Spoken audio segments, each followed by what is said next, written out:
ముందుగా ఈ అవకాశం ఇచ్చినందుకు నేను దేవునికి నా హృదయపూర్వక కృతజ్ఞతలు తెలియజేస్తున్నాను. మరి అంతేకాకుండా ప్రత్యేకించి ఎంవైఏఎఫ్కి నా హృదయపూర్వక ధన్యవాదాలు తెలియజేసుకుంటున్నా.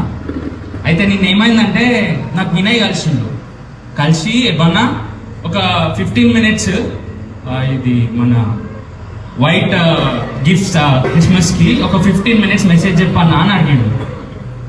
సో యాక్చువల్గా నేను 15 minutes మెసేజ్ ప్రిపేర్ అయ్యి వచ్చిన. కానీ ఇక్కడ కూర్చున్నాక గోల్డ్ ఏం చేసింది తినేటప్పుడు, అన్న అందరూ బిర్యానీ తిన్నారు, ఒక 2 గంటలు చెప్పాను అరిగిపోయేది దాకా అని చెప్పింది. సో నేను 2 గంటలు ప్రిపేర్ అయినా. I not take much of your time, 15 minutes more than enough. కానీ I don't want to be like ఇదేదో మెసేజ్ లాగానో ఏదో సెర్మన్ లాగానో కాకుండా నేనేమనుకున్నానంటే ఇది ఒక ఇంటరాక్షన్ సెషన్ లాగా చేసుకుందామని ఆలోచిస్తున్నాను. సో మనం ఈరోజు వైట్ గిఫ్ట్ క్రిస్మస్ చేసుకుంటున్నాం. మనలో ఎవరికైనా ఈ వైట్ గిఫ్ట్ క్రిస్మస్ గురించి ఏమైనా కొంచెమైనా తెలుసా? ఎందుకు చేసుకుంటున్నాం, దేని గురించి చేసుకుంటున్నాం అని కొంచెమైనా ఎవరికైనా తెలుసా?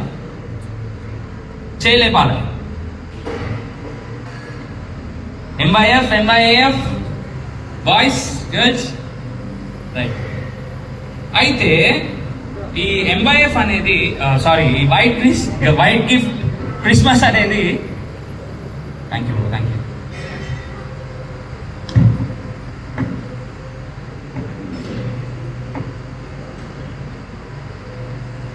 సో ఈ వైట్ గిఫ్ట్ క్రిస్మస్ అనేది 1904 సంవత్సరంలో మెథడిస్ట్కి చెందిన ఒక పాస్టర్ గారి వైఫ్, అంటే పాస్టర్మ్మ, ఒహాయో స్టేట్లో యుఎస్ఏలో ఆమె స్టార్ట్ చేసింది. ఎందుకో తెలుసా? ఇది పూర్ పీపుల్కి, లేని వాళ్ళకి ఒక సర్వింగ్ హ్యాండ్ లాగా ఉండడానికి. అవునా? అయితే ఉన్నోళ్ళందరూ పెద్ద పెద్ద గిఫ్ట్లు తెచ్చుకుంటారు, లేని వాళ్ళకేమో గిఫ్ట్లు ఉండవు. అయితే ఆ పాస్టర్మ్మ ఏం ఉపాయం చేసిందంటే అందరూ వైట్ పేపర్లలో వాళ్ళ గిఫ్ట్స్ని ర్యాప్ చేసుకొని వచ్చి ఆ గిఫ్ట్స్ని చర్చ్ దగ్గర పెడితే ఇట్లానే ఒక్కొక్కరు వాలంటరీగా వచ్చి ఏ గిఫ్ట్ అంటే ఆ గిఫ్ట్ తీసుకొని పోవచ్చు. ఆడ ఆమె ఈక్వాలిటీ కోసం, సమానత్వం కోసం, దేవుని ప్రేమను పంచడం కోసము ఆమె తలంపు చేసింది. అక్కడి నుంచి ఇండియా దాకా వచ్చింది, సంగారెడ్డి దాకా వచ్చింది, ఇప్పుడు మన దగ్గరకు వచ్చింది.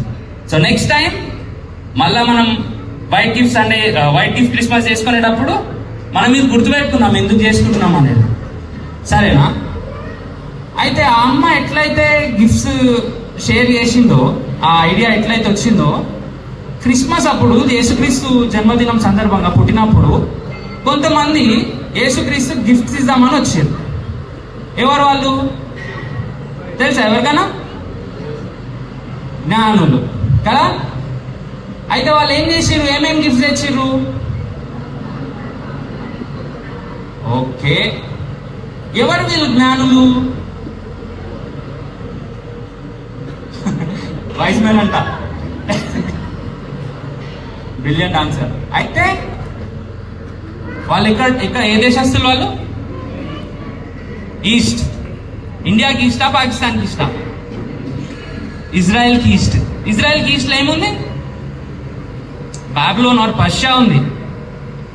పర్షియాలా వాళ్ళని వైస్ ఎందుకు అన్నారంటే వాళ్ళు వెల్ స్కాలర్డ్, వాళ్ళు వెల్ లెర్నెడ్ మెన్. వాళ్ళు ఏం చదివిండ్రు? వాళ్ళు స్టార్స్, ఆస్ట్రానమీ, ఆస్ట్రాలజీ చదివిండ్రు. అవునా?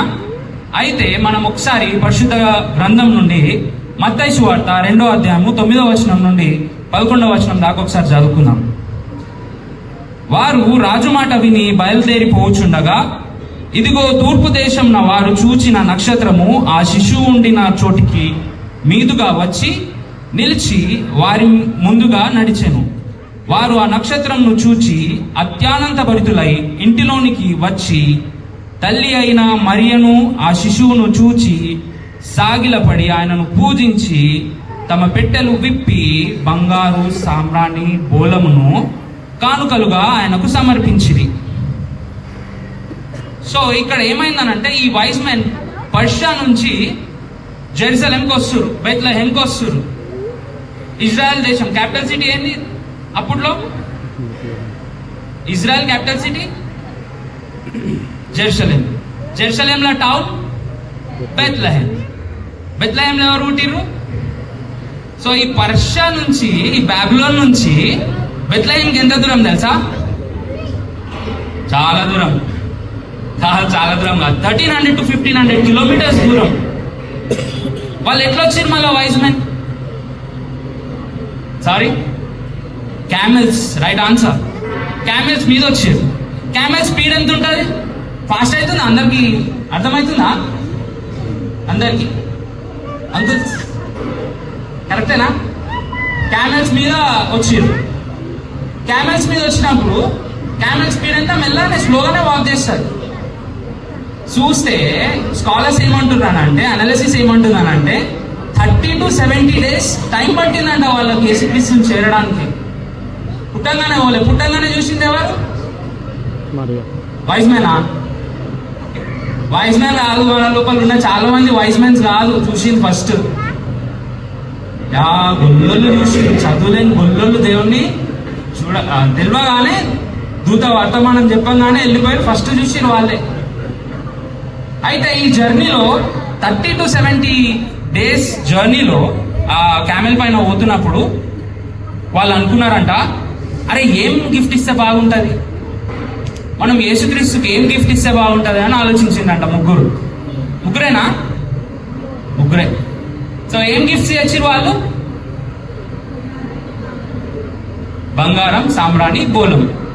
బంగారం దేనికి సిగ్నిఫికెన్స్? అది ఏం సూచిస్తుంది? Sorry, royalty. రాయల్టీ ఎవరుంటారు? మనలాంటి వాళ్ళ కాదు, కింగ్స్. తెలియకనే వాళ్ళు ఏం చేసిరానంటే జీసస్ క్రైస్ట్ ని కింగ్ గా యాక్సెప్ట్ చేసినారు. నెక్స్ట్ గిఫ్ట్ సాంబ్రాణి, ఫ్రాంకిన్సెన్స్. ఫ్రాంకిన్సెన్స్ దేంట్లో యూజ్ చేస్తారు? సాంబ్రాణిని దేంట్లో యూజ్ చేస్తారు?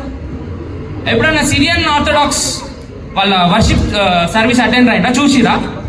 వాళ్ళు ఏం చేస్తారంటే ఇట్లా ఒకటి ఉంటే చేతిలో ధూపం వేస్తారు, ఇట్లా ఊపుతా ఉంటారు వాళ్ళు.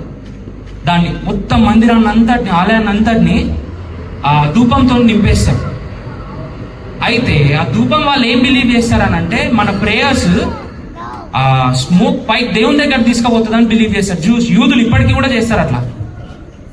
అయితే అదే పరిశుద్ధతను దేవునికి యేసుక్రీస్తుకు వాళ్ళు గిఫ్ట్ ఇవ్వాలనుకున్నారు. థర్డ్ ఇంకొకటి గిఫ్ట్ ఏం తెచ్చారు? బోలం. బోలం ఏంటంట అంటే అది అనాయింటెడ్ ఆయిల్, అనాయింటింగ్ ఆయిల్ అది మిక్స్ చేస్తారంట. మిక్స్ చేసి అనాయింట్ చేసేటప్పుడు అంటే అభిషేకం చేసేటప్పుడు బోలంని తల మీద పెట్టి అనాయింట్ చేస్తారంట, అభిషేకం చేస్తారంట. సో అట్లాంటి ఇంపార్టెంట్ థింగ్స్ని లేకపోతే ప్రియారిటైజ్ చేసి వాళ్ళు యేసుక్రీస్తుకు, బాలుడైన యేసుక్రీస్తుకు గిఫ్ట్ ఇవ్వాలనుకున్నారు. అవునా? అవునా కదా? మనం కూడా గిఫ్ట్స్ ఇవ్వడానికే వచ్చినాం కదా. చిన్న ఉన్నప్పటి నుంచి మనం గిఫ్ట్స్ ఇస్తూనే ఉన్నాం. అసలు మనకి ఎందుకు వచ్చినాం వీటికి? మనం క్యాంప్ ఫైర్ కోసమా? బర్డీ కాదట్లా. ఎందుకోసం వచ్చినాం? లైట్ల కోసమా? సెలబ్రేట్ చేయడానికి. Right answer, correct. అయితే ఈ జ్ఞానులు కూడా అంకుల్ పోయినారంట. ఈడికి పోయి 11వ వచనంలో ఏముందనంటే వారు ఆ నక్షత్రంను చూసి